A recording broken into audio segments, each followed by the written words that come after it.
sorry we're starting a few minutes late. We had some technical difficulties, but I think we've gotten them ironed out. I am Justin Lee, as always, and with me today is Oneida Chi, who is a speech pathologist at the Bay Area Outspoken Speech Therapy Services, doing speech therapy with transgender clients, right? Oneida, yes. And Yep. also a volunteer for over a decade with the Network on Religion and Justice for API LGBT Christians. Also my friend, who I am excited to have here, Oneida, hi. And Hi, Justin. sorry, go ahead. I didn't mean to cut you off. Thanks for having me on. Thanks for being here. We were having all kinds of technical issues because Oneida's laptop was not cooperating, but we've got it working with an iPad, and we are wearing similar colors. You were commenting on. This blue shirt has become like my uniform for this thing. Like every week now, I just put on the blue shirt just to do this, and people probably think I live in this blue shirt, but I don't. It's like rather than have to come up with something new every week, I was just like, okay, it's just gonna be blue shirt every week. Nice. Yeah. Um, I just wanted to match you, Justin, because you're just so cool. So, well, we both know that's a lie. So, but thank you. So thanks everybody for being here. And one more thing I will mention about Oneida is Oneida uses they them pronouns. So for those of you who are in the live Facebook audience who have questions for Oneida, you can use they them pronouns. That would be appreciated. So I want to talk about a bunch of stuff, but I want to talk about voices because I just think what you do is fascinating. You are doing voice therapy work with transgender clients, which is something that, as a cisgender person, not transgender, I had not really thought about until I found that out, and then I was like, of course, that is a need that exists. That a lot of people have that need. So, can you say a little bit more about, like, well, how you got into that and what that work is like? yeah, definitely. I've been a speech language pathologist for over 16 years, and I had a couple friends who were in the process of transitioning. And one day, there's been a number of friends who were like, can you figure out what to do about my voice? And a few of them were trans guys who were on T already, and their voice hadn't shifted. Um, and I said, well, I'll look into it. I work in the schools. I'm not really sure. But then over several years, there was this continuous calling of folks asking me about it. And I was like, I don't know. And then one friend goes, dude, Oneida, you're a speech language pathologist. Can't you do something to help our community with our voices? And I was like, let me go research it and let me connect you with folks because I don't know, maybe I'm not ready. So that was the journey, to try to figure things out. And as I had mentioned earlier, I grew tired of being a speech language pathologist in the schools after 16 years. And Matthew Vines was awesome and said, hey, we're going to hire you as a coordinator for the Reformation Project. Want to come on? And I said, okay, let me tell my job. The school year is only from August till June, and so I had to let them know that I was going to leave in January.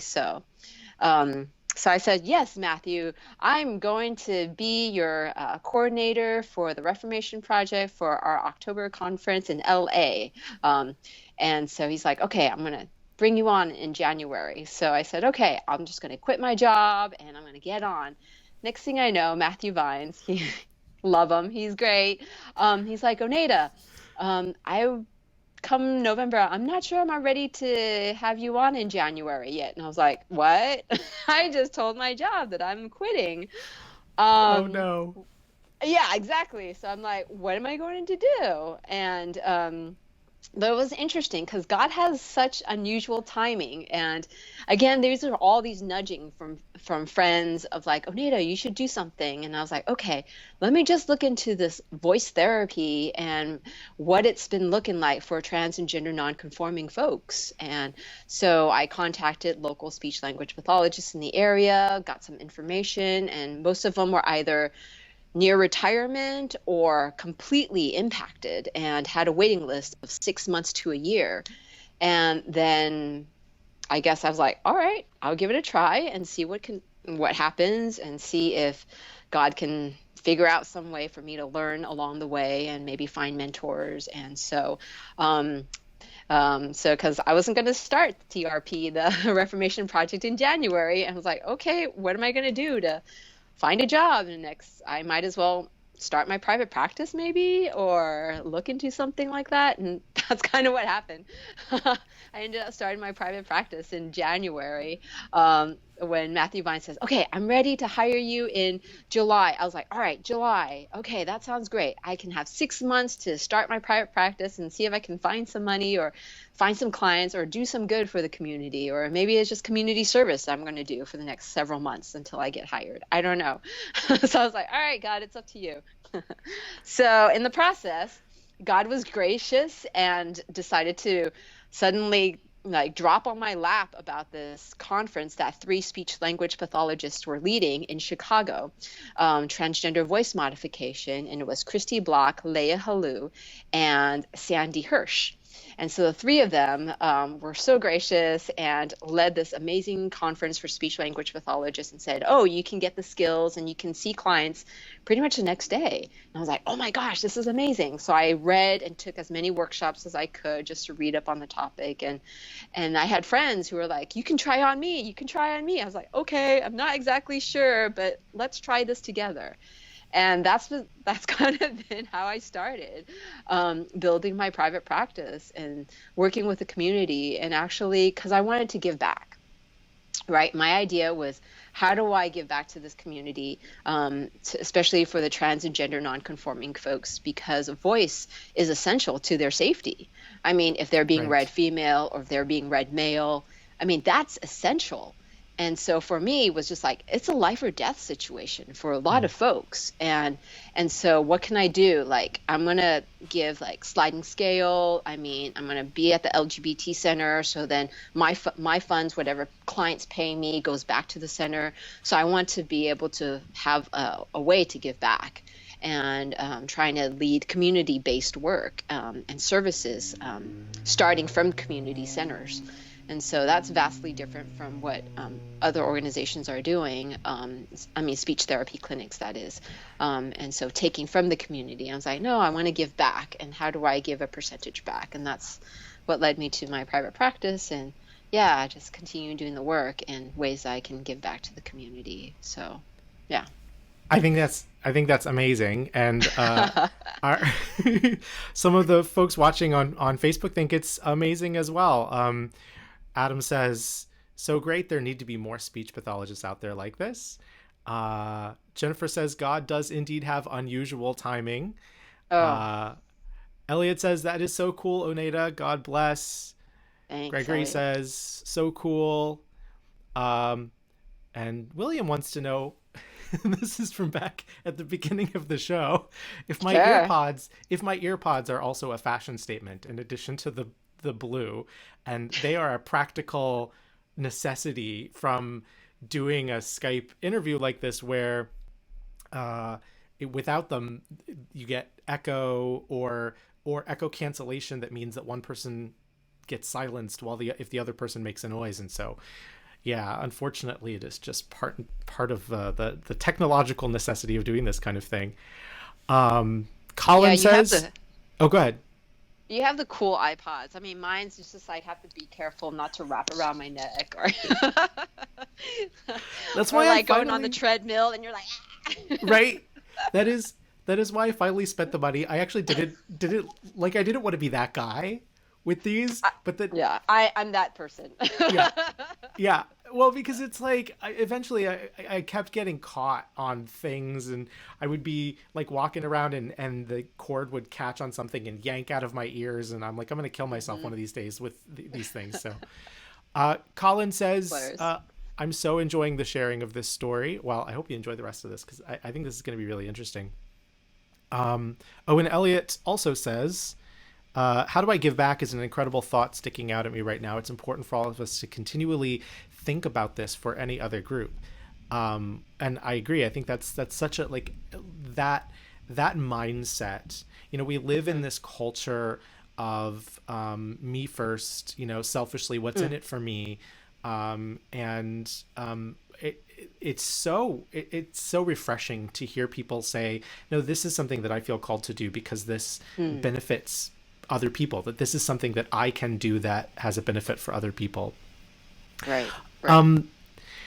So so I this is really interesting because already, like, as a gay man, I have some interest in this idea of voice, and like how our Hmm. voices read, and you know, people like knowing that you're LGBT because of your voice. And there's Hmm. a documentary that was made about this by a gay man called Do I Sound Gay that I just got done watching in preparation for this, because you know, so like I have a lot of thoughts about what that means to me as a gay man. But I'm Hmm. really struck by what you said, that like for many transgender folks, this is, you know, it can be a life or death matter. It's certainly as big a deal as it can be for somebody who's gay.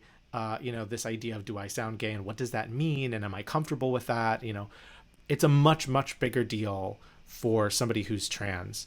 What is, when you're working with folks, like, I want to ask about like what kinds of stuff people work on, but first I guess I just want to like, Hmm. what kind of emotions come up for people, like about this idea of their voices. Yeah, definitely. I mean, I feel that, I mean, as a speech therapist, it's just one aspect of the voice, right? But then when you're working on voice, there's so much attached to it. There's the emotional aspect, right, of modifying one's voice. And I had one client who was like, I don't want to lose, I don't want to lose the intonation in my voice. I don't want to sound monotone like a guy. And it was like, okay, let's play with it, you know? Hmm. And I think there's also aspects of what's considered feminine, what's considered masculine. And for me, I identify as genderqueer and non-binary.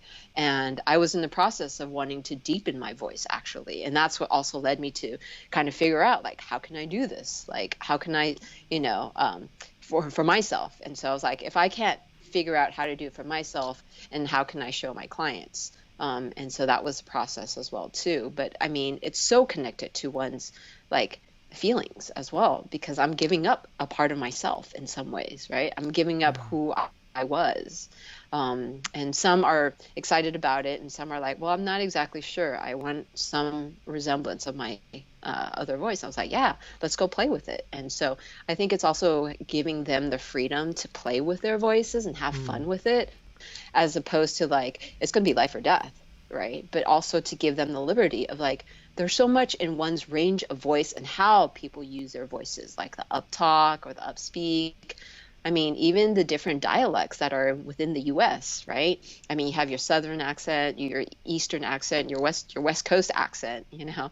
supposedly. And so being able to kind of identify that. And for me, growing up both biculturally as Chinese American, um, it was also working on dialects and also working on language and also working on how you're perceived by the way that you speak. Right.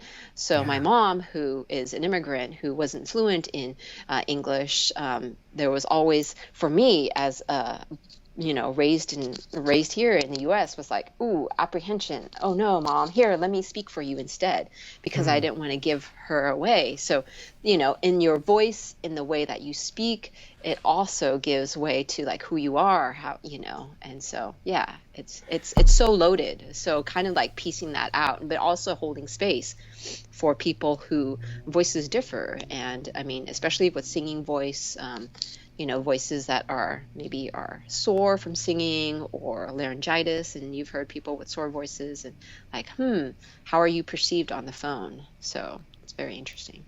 Yeah, yeah. Oh my gosh, this raises so many questions, and Yeah. I am realizing that something has come unplugged with my laptop, and I don't want it to die in the middle of this Oh, conversation. So this is the fun, exciting world of doing a live conversation when you don't have a producer or somebody to handle things. Excuse me, one moment. I'm yes. just gonna plug this back in. Okay. Okay, here we go. I think I'm good now. There we go. All right. Yay. So, all right. So Colin has a question. Yeah. There it is. Speech therapy helps people feel empowered to use their voice, but how much is it driven by social norms and expectation to fit the mold of what is expected rather than what Ooh. is possible? Ooh. That's such a good question. I was thinking about that as you were talking, like this sense of like wanting your voice to match who you are, how you see yourself, but also that like the Right. social norms and like wanting to fit in, and how much of that is playing a role, and this idea of like code switching and all that. Like, simple Yeah. easy question, you want to just Oh my just gosh, that's so multi-layered to dissect. mm, And so um, I often go with a client wherever they're at, right? I mean, because everybody is, I mean, for some of my clients, they're maybe recently out or they've been out for so long, they don't really care. So it varies. But yeah, social norms is really difficult, and also depending upon which country you're in, right? Like in terms of safety and in terms so many layers. And so I just go where the client wants to go. I mean, as a genderqueer person, I say these are all the parameters of how language is gendered, and you can choose and pick of anyone that fits right for you and works for you.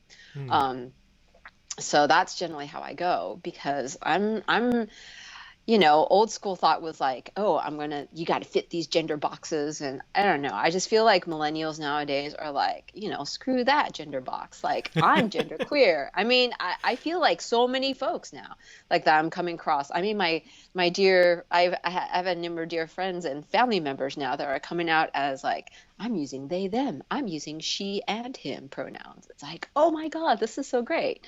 Like to be in that generation where that's like 50% of their class is genderqueer identified. It's like mind blowing. And that's of course in the Bay Area, so it might be different elsewhere, but Yeah, that's what I'm coming across. But I imagine it is different in the Bay Area, but like it really is interesting.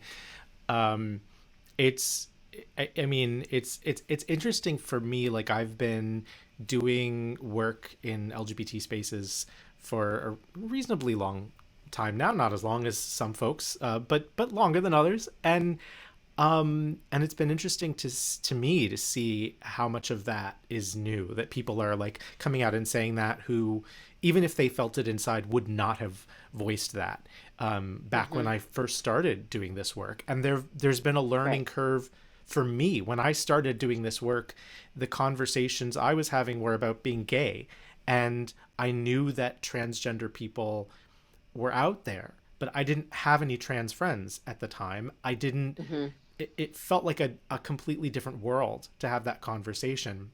hmm And I did not even like the idea of like non-binary, gender queer, all that stuff was not even on my radar.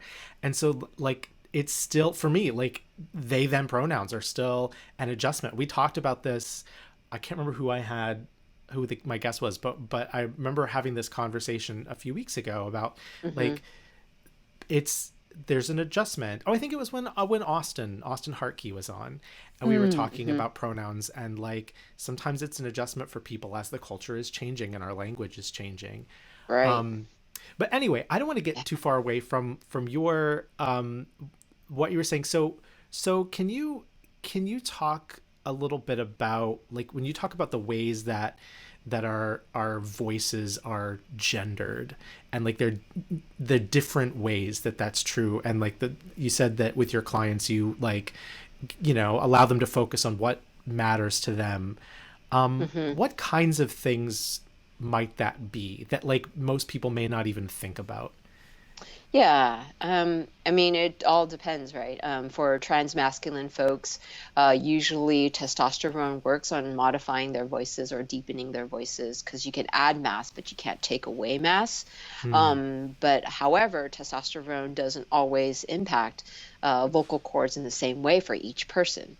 And so, even though I have a friend who's been on T for 5 years, their voice didn't change, and so ways to kind of deepen his voice and get access to those lower registers. And it had to do with resonance, basically moving sound from like when it's like up here to more chest sounding, more throat sounding. So it's a deeper moving, changing the resonance, like the back of the tongue, moving that around, changing the resonance with your lips.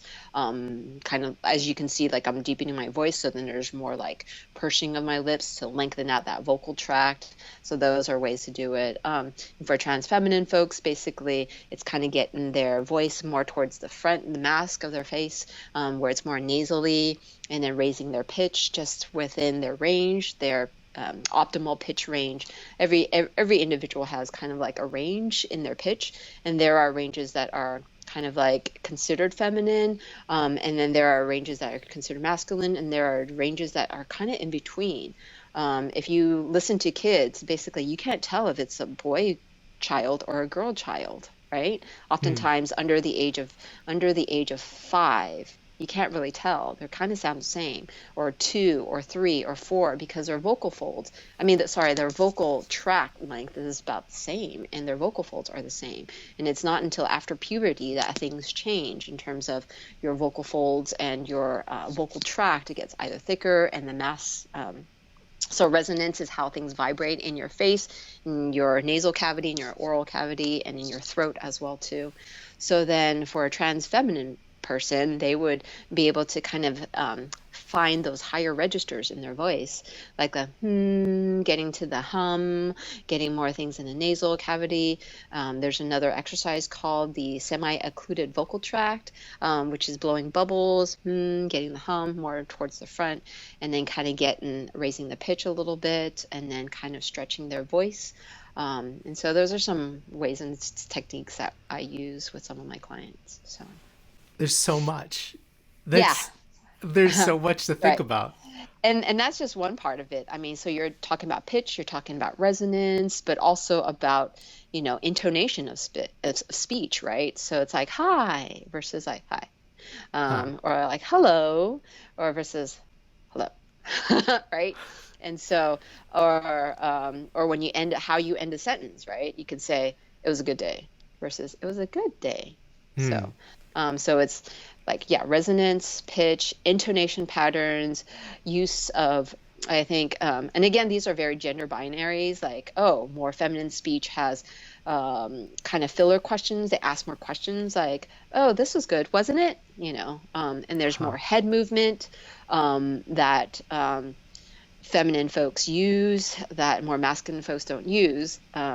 So, for example, there's more head nodding, there's more, I get it. So, more of that nonverbal body language that more feminine folks use.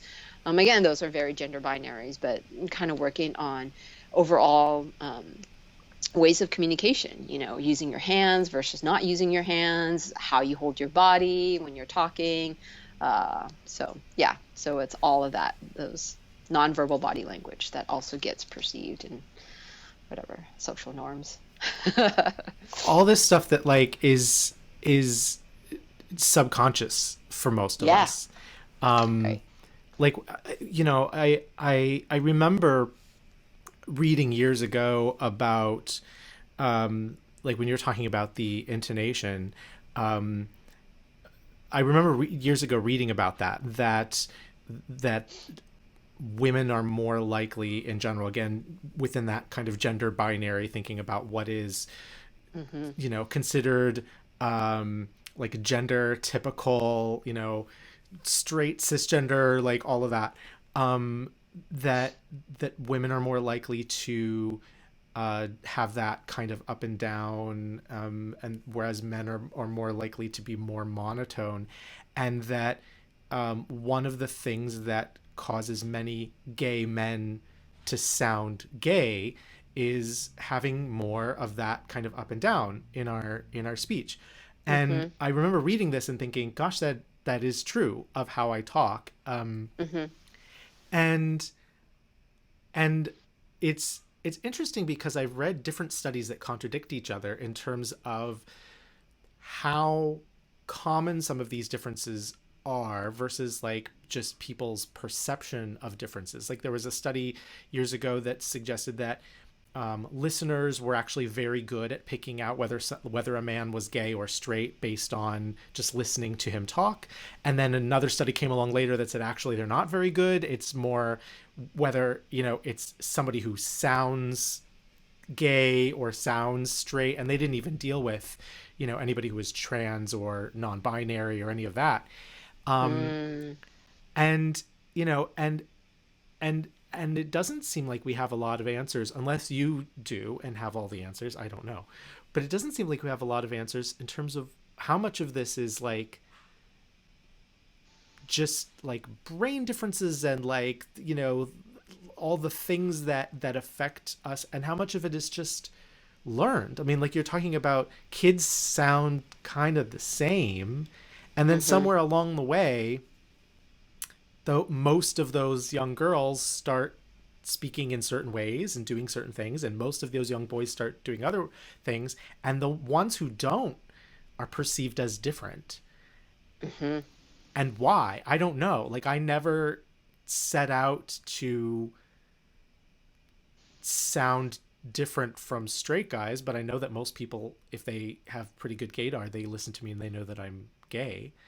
Um, so I mean, it's and which I don't have a problem with. I'm okay with that. I am. So Mhm. um, anyway, okay. So wow. So Rob says, this is so fascinating. Thank you for sharing this. That was aimed at you, by the way, not at the rant that I just went on.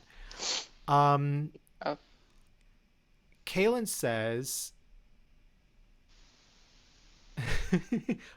well, okay. So Kaylin's question is not particularly like about this, but since I started reading it, I'll pull it up. yeah. Kaylin says, a question I have is more about the English language, Mm. but still has a transgender community theme to it. When talking to my church family about eunuchs, since the word starts with a vowel, is it an eunuch or a eunuch? And I would say that it is a eunuch because it starts with that Y sound, even though it has an E at the beginning. Oh. So Mm. like a yo-yo generally. A yo-yo. Uh, yeah. There's a whole conversation to be had about the ancient practice of putting an before certain words starting with H, even though the H isn't Mm. silent. But we could talk Mhm. about that another day. Hmm. Um. So, yeah. I mean, do you have any sense just from your work of like, does it seem like a lot? Well, I mean, I don't know how you would know, but I'm just curious. Do you have any guesses about like how much of this is nature and how much of this is nurture? Obviously, Mm. the some of the physical changes that you're talking about are nature. Mhm. Right, yeah. I mean, and also want to bring a caveat. I mean, not all trans and gender non-conforming folks need a speech therapist to assist them with voice modification. There are a lot of folks are able to say, okay, let me just practice this and then I got it. And so, but there are some folks, I mean, just like singing, right? I mean, maybe I might need a coach just to kind of get me on the right track to make sure I'm not hurting anything or Mm. I'm losing my voice constantly at the end of the day. So I just want to also make that as a caveat that it's not anything that's required or that like trans or gender non-conforming folks do. So it's just a few who seek it out just to make sure that they're not doing anything to harm their vocal cords because I come from, I mean, rehabilitative lenses, right? Like our profession is to rehabilitate, right? But there's nothing wrong with the voice that one has. It's just that they're trying to change it up, and I'm trying to do prevention instead of rehab. So that's kind of a different um, perspective on that. So I yeah. never thought about that, but that's really fascinating. Like, and of Hmm. course, yeah, you don't want to Right. damage your voice. Yeah, Wow. exactly. Yeah. See, I'm learning stuff from this already. Um, Lots of interesting comments coming in. So, Adam wants to know, have you dealt with many trans singers or vocalists? And how has that been, if so? Yeah, I often ask if they have someone that they're working with, and so I have a couple of people, one or two, who just don't sing professionally, but just like on like for fun basically. And so yeah, I worked with a few of them, and it's great working with them because they know about pitch and they have that kinesthetic awareness of what to do and how to do it. And so it's just a matter of like, okay, how does that feel? All right, great. And then so how do you use your singing voice and to your talking voice on a regular basis, or to be able to use that strategy that you're using when you're singing to be able to keep the health of your talking voice. And so, yeah, so Cool. definitely. Brian wants to know, how young are the people who come to you to think about speech therapy? Yeah, I've had clients, that are probably 15, 16, 17. So I think that was, yeah, those were some of my young clients, 15, Hmm. about 15 years old. Does it seem to make a difference in terms of whether people are coming to you at a younger age or older, like in their the challenges that they have, or is it just so individual? Or yeah. Yeah, I mean, very different. I mean, with clients that I have, I have clients from the ages of like 15 up to like 60 or 70. Hmm. So it's harder to change one's behavioral pattern when you're in your 60s and 70s. Hmm. Then it's easier to modify and change or when you're probably in your 20s and 30s because you have more control. And then teenagers, I think, they're learning about their voices, but they also are kind of building that kinesthetic awareness. And so they're like, I'm not exactly sure if I'm doing it right. They can't tell. And so that's a little challenging. But I often say, whenever a person starts is whenever a person starts, and I'll just yeah, just start them wherever they're at. Yeah. So yeah. I like that. So at least they're starting, at least they're on their journey to like, oh, I want to try this to improve my vocal health, because that's what that was key in me starting my business and practice, was like, what is the vocal health of trans and gender nonconforming communities if they're doing this all on their own? And who do they have to check in with to say, hey, I'm not sure if I'm doing this right. It's hurting my voice. And then maybe I can offer like some strategies to help reduce any negative behaviors or harmful behaviors to their voice. So that's the reason why I started this to begin with, was like reducing any harm that they can do to their voices. So, Yeah. hmm So, um, one of the things I like to do with these conversations is I like to not just focus on all the like work stuff, because I feel like everywhere I go, whenever I get interviewed, I always get asked about all my work stuff. And hmm so I like to talk about, people, especially when they're my friends who are coming on. Like, I want to like just talk about, so I'd like to talk about you for a minute.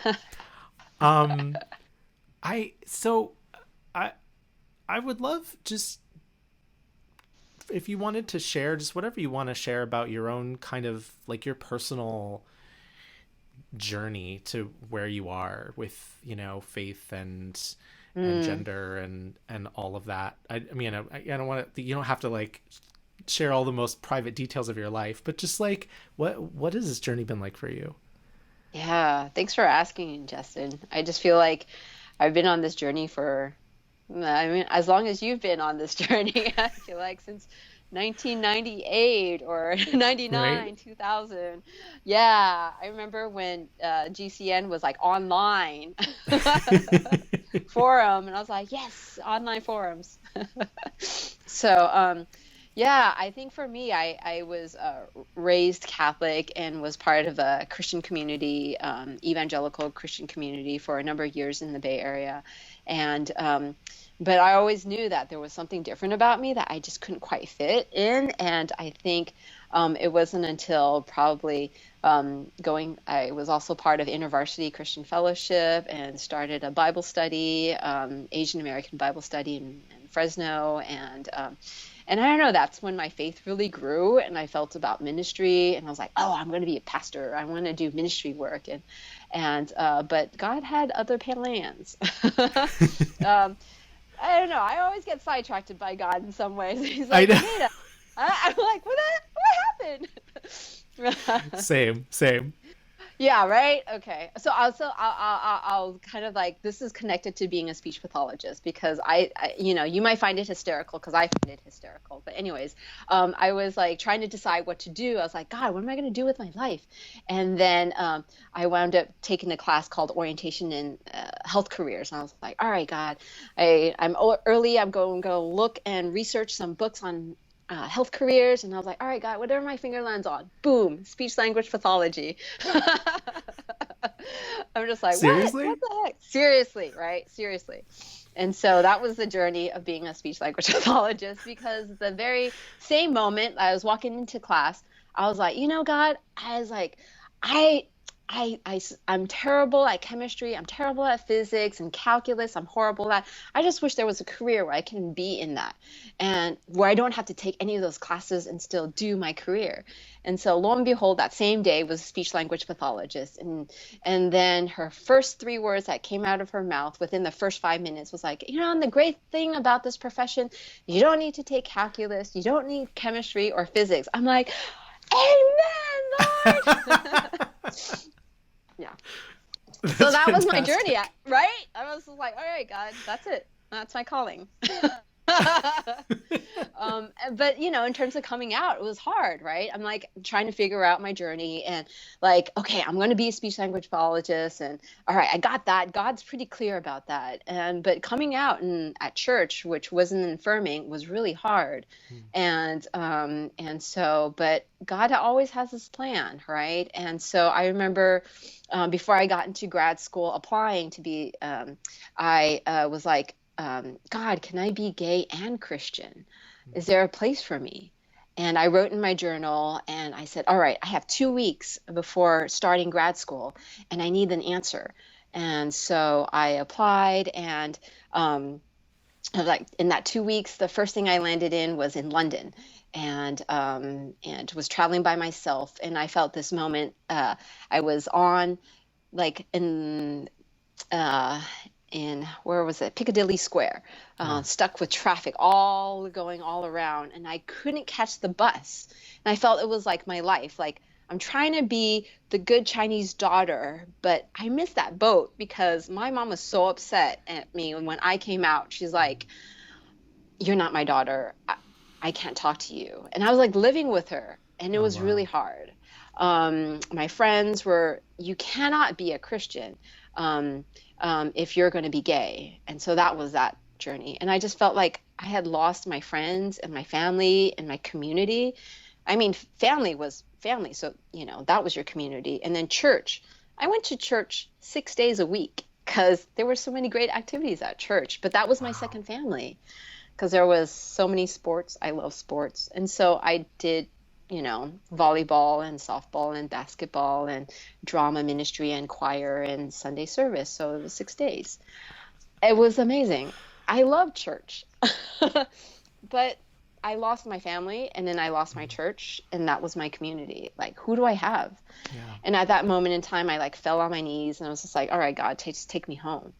And at that time, it started pouring rain and I felt really abandoned. And I was like, I'm just going to end my life, Lord.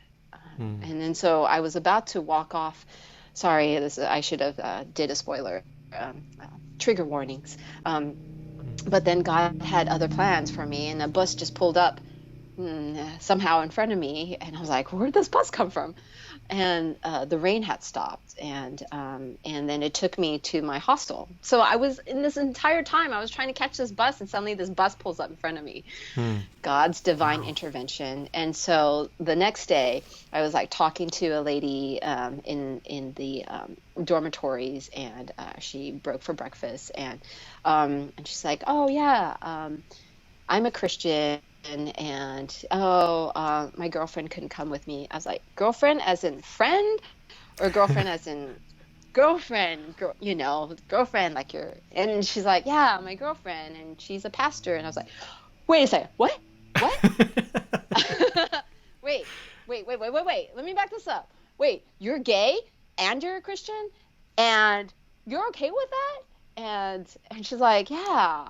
And she was part of a reconciling church, which was open and affirming of her and her relationship with her partner. And I was like, oh my God, can I just follow you for the next 5 days? just to just to like feel what that like. I mean, that sense of acceptance, of that sense of like, I'm okay, because my well was so completely dry and empty Hmm. that I just was spent and was feeling so hopeless. And at that moment in time, she was just like, yeah, just let's hang out for the next couple of days. And I just felt like, because she was full in her sense of being and accepted and loved, then she was able to kind of offer that to me too. Hmm. So then that was what led me to a journey. It's like, okay, how can I be in the Bay Area and not know a single gay person to talk to? Right? I was just like, what is wrong with me? But that's part of my world that I was living in. It was very much like Asian Christian world, and Hmm. anything that was other was othered and not okay. And so, and felt this conflict going on in my life. And so when I found gay affirming churches, found that they were predominantly Caucasian and white, and I felt tokenized. They're Hmm. like, "Oh, do you speak English?" I was like, "Are you kidding me?" Like, oh my gosh, what is going on here? Like, it was really hard. So I felt microaggressions in some churches that I had gone to that were gay and affirming, but I wasn't seen. And I was apart from my community. And so then I think when Prop 8 happened in California, and that was that marriage between one man and one woman, a number of my church members were on the street protesting, one man, one woman, one Hmm. man, one woman, and it just like tore me up in pieces. And so I think I got connected with an organization through the Pacific School Religion, that was starting a group called Asian American, Christian, and LGBT. And I was like, oh, a Wow. place for all three of my identities to belong. Like, I don't have to go to the Asian church and pretend to be straight, and I don't have to go to the gay church and pretend that I'm not Asian. Like, what? This is a possible place that all three of these parts of me can belong.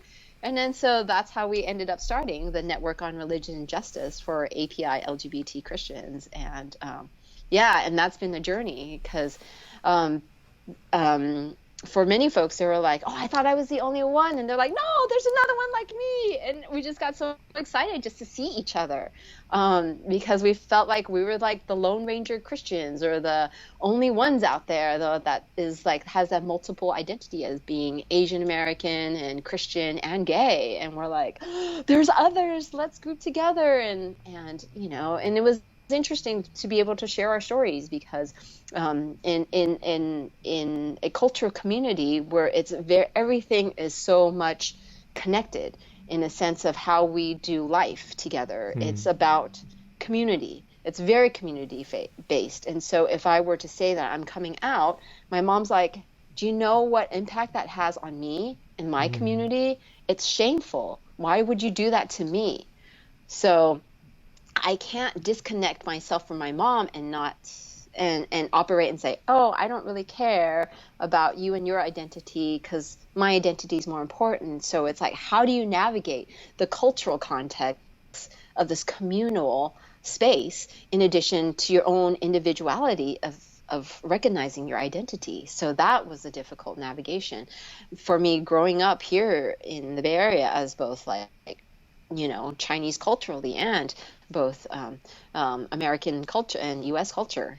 So that itself was really complicated and complex. So um, yeah. So, but that's the reason why we're still doing the work that we do with Network on Religion Justice, and continue the work and partnering with organizations like INCAPIA, which is the National Queer Asian Pacific Islander Alliance. And Glenn has been really gracious in linking us the faith and family acceptance workshops that we've been doing across basically across the US and internationally. So there's some really amazing people that are doing amazing work, both within the US and in Korea and in Japan. And Marsha Izumi is one of those that has been pioneering some of this work. And yeah, so that's kind of some of the stuff that we do, and trying to get resources in different various Asian languages out there, and for us to be speaking to congregations, right, with an Asian face, and communicating in the language that they're accustomed to, and or can read and understand, because a lot of the material that I had were all in English, and how am I going to show it to my mom about acceptance? Right. When there wasn't, I couldn't, I can't read Chinese very well, but I couldn't find any pamphlets that I could give to her that was about being gay and Christian in Hmm. Chinese. And how am I going to give it to my friend's family who's Korean speaking or Japanese speaking?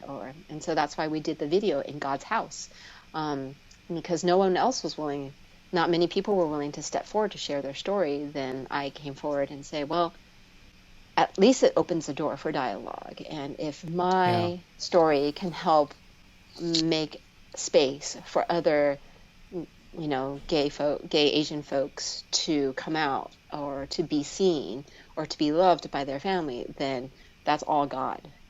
I'm just like, take my story, Lord, use it. And so, In God's House was made in 2000, and I think 6, and it's been subtitled in 7 Asian languages: Korean, Japanese, and I can't remember Korean, Japanese, Chinese, Vietnamese.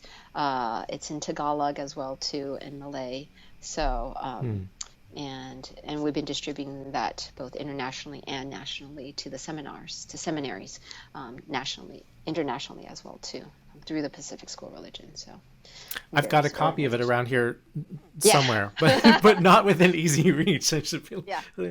Should How we can grab it really quick? I'm like, hey. Let's well? get. So how well? Actually, while we're on the subject of that, so if people want to get Yeah. a copy of that, how hmm would they get a copy of that? Yeah. So there is a limited production of it. They feel free. I mean, if you want to message me afterwards, private message me afterwards, I can try to get that to you.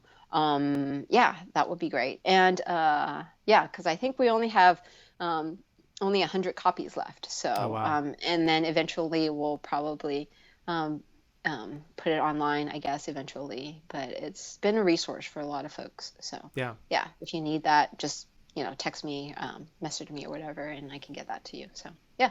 I mean, that's still, and this is something that's come up, in other conversations that I've been having, that like there is still such a need for LGBT plus Christian resources that are that speak into a variety of cultures, both Mhm. literally speaking the language, and Mhm. also being culturally competent in different spaces, and not just using the language of one space and assuming that that's universal. And Right. so like there's still so much, like it's really easy for any of us, when we find a space where we feel at home, to assume that like, oh good, now that I found my space, everybody has their space. And it's like, no. there's Mhm. still there's still a need, especially when you look at folks with intersecting identities. Right. There's Exactly. still a lot of needs out there, for folks across the US and around the world.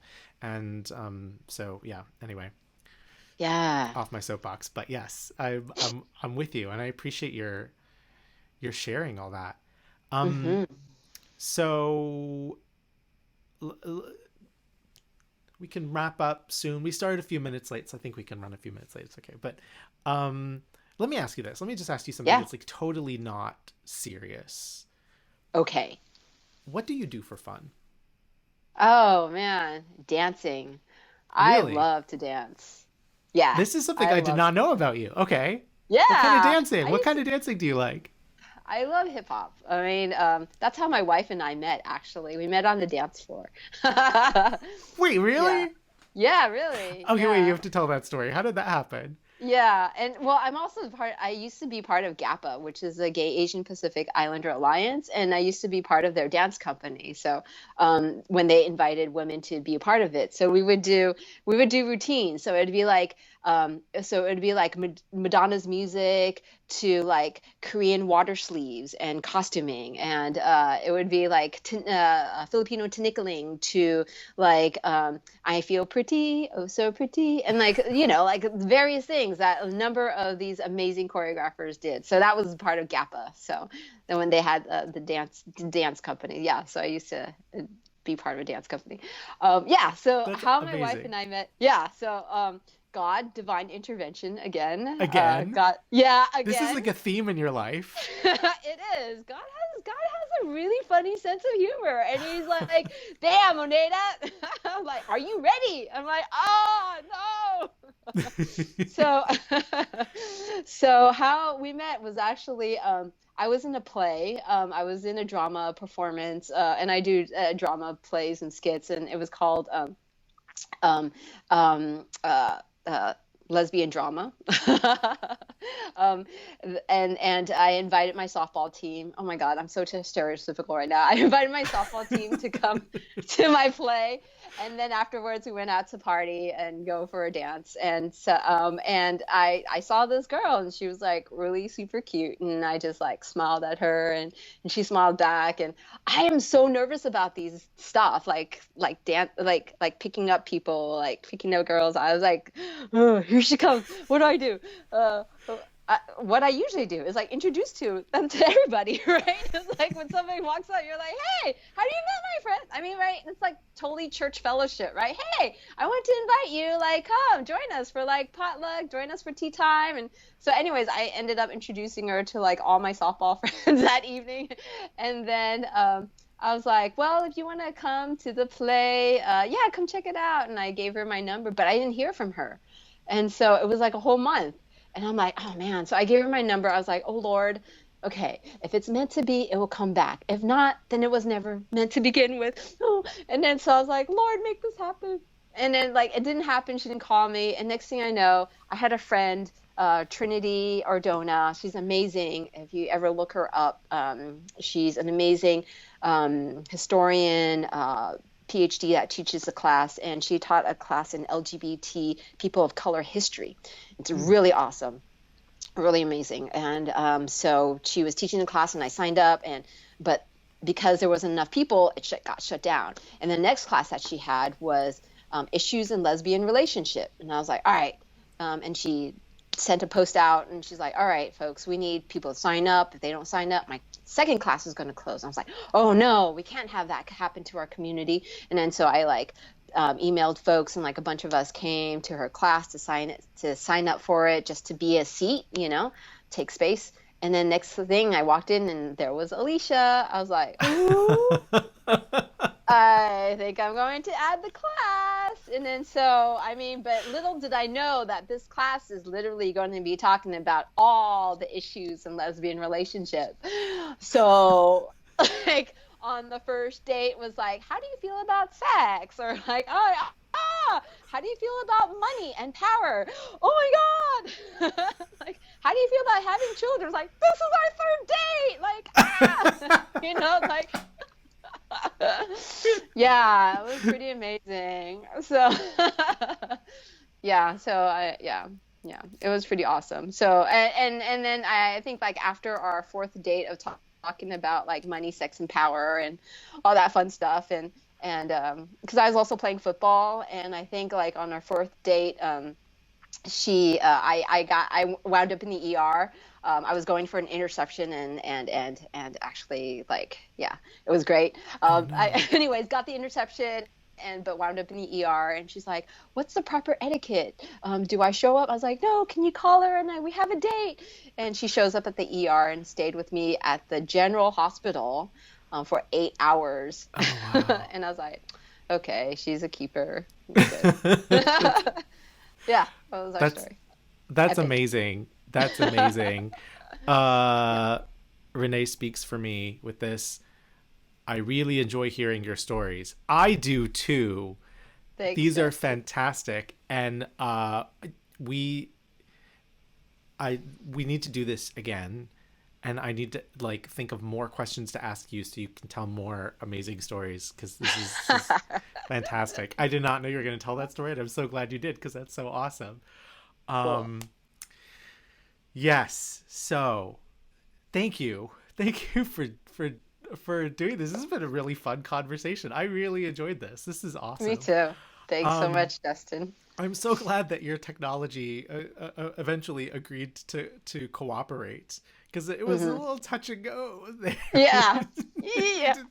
We were like, right? It was like getting ready to start this thing, and it was like, I don't have any video, and I'm like, it's time. So, thanks for sticking with it. Thanks for being here. So Yeah. for all the people who want to learn more about speech therapy, about the different organizations that you talked about the DVD, all of it.